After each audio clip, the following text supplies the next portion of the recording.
Hey everyone, and welcome to our Career Spotlight of the Week.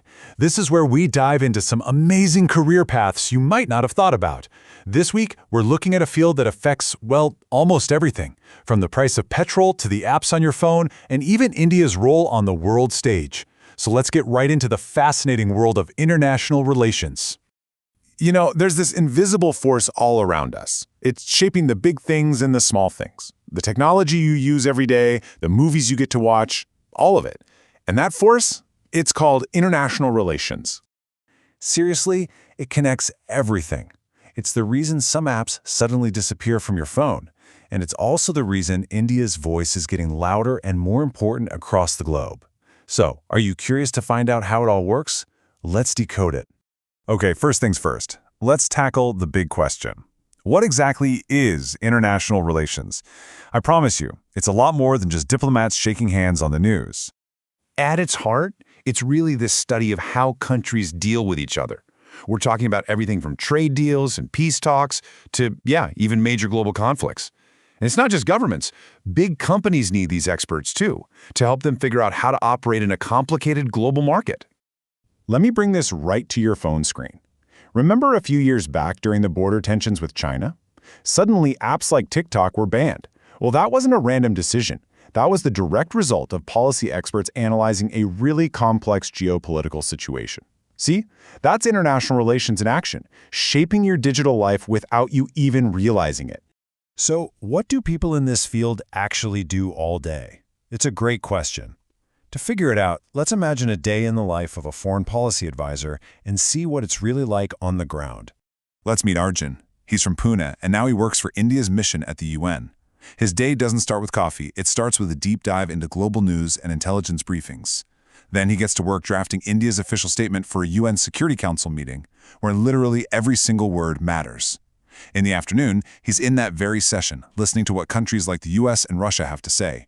Afterwards, he's meeting informally with folks from Brazil and South Africa, building those crucial relationships. His day wraps up by writing a detailed report and sending it back home to the ministry in New Delhi. So in just one day, you see it all: research, high-stakes writing, diplomacy, and strategy. So, if a day like Arjun's sounds exciting, that's awesome. Let's talk about the toolkit. The skills you'll need to build a career in such a dynamic field. It all starts with this. And I don't just mean reading the headlines. It's that deep, burning need to ask why. Why did that country make a certain trade deal? Why is another country building up its military? This kind of curiosity is what helps you see the real story behind what's happening on the world stage. Next up, you need to be a professional dot connector. Analytical thinking is all about taking in a massive flood of information. News reports, economic data, historical facts, and seeing how all the pieces fit together. It's how you cut through all the noise and tell your government, hey, this is a real threat, or now this is just a distraction. Look, you can have the most brilliant analysis in the world, but if you can't explain it clearly, it's useless. Whether you're writing a detailed report for the highest levels of government or having a quick chat in a UN hallway, your communication has to be crystal clear. A single wrong word could create a huge international misunderstanding. The stakes are that high. You have to be okay with reading a lot. And I mean a lot. We're not just talking about news websites. We're talking about digging into historical treaties, dense academic papers, and complex economic reports.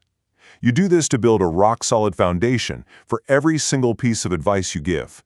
And finally, this is so important. You will be working with people from all over the planet. Understanding different cultures isn't just about being polite. It's a strategic tool. Knowing another culture's way of thinking, their history, their way of negotiating, that can be the absolute key to building a strong alliance or closing a vital deal for India. All right, so you've got the passion, you're ready to build the skills, but what does the career path actually look like here in India? Let's get down to the brass tacks: subjects, jobs, and, the salary. So, if you're in school right now, focusing on subjects like political science, history, and economics is going to give you a massive head start. Think of them as the foundation you'll build your entire career on. Now for the question that's probably on your mind, and let's be honest, definitely on your parents' minds. Is this a stable career? Are there jobs? And how much can you actually earn? So, when you're just starting out, right at the entry level, you can expect a salary somewhere in the range of 4 to 7 lakhs per year. That's a really solid beginning for a career that has such a huge impact. But here's where it gets really promising. As you gain experience, a senior professional can earn anywhere from 18 to 35 lakhs a year. And for those in top diplomatic roles, it can be even more. The potential for growth is absolutely huge. And that growth isn't just on one single track. The opportunities are incredibly diverse. You could aim for the prestigious Indian Foreign Service or work for global organizations like the UN. You could even advise a big multinational company on geopolitical risks, helping them figure out if a conflict overseas might mess up their business. The options are seriously vast.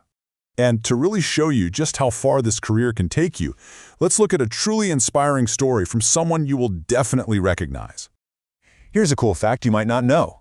Before he became a famous politician, Dr. Shashi Tharoor had an incredible, nearly 3-decade-long career in international relations. He actually rose to become an Undersecretary General at the United Nations, one of the highest positions there is. His journey is such a powerful reminder of where this path can lead, right to the world's most important stages. So we'll end with a question for you. If you're one of those people who is always asking why do countries make the choices they do, why do they act in certain ways, if you love trying to understand that complex global dance, then this might just be the career you were always meant to find.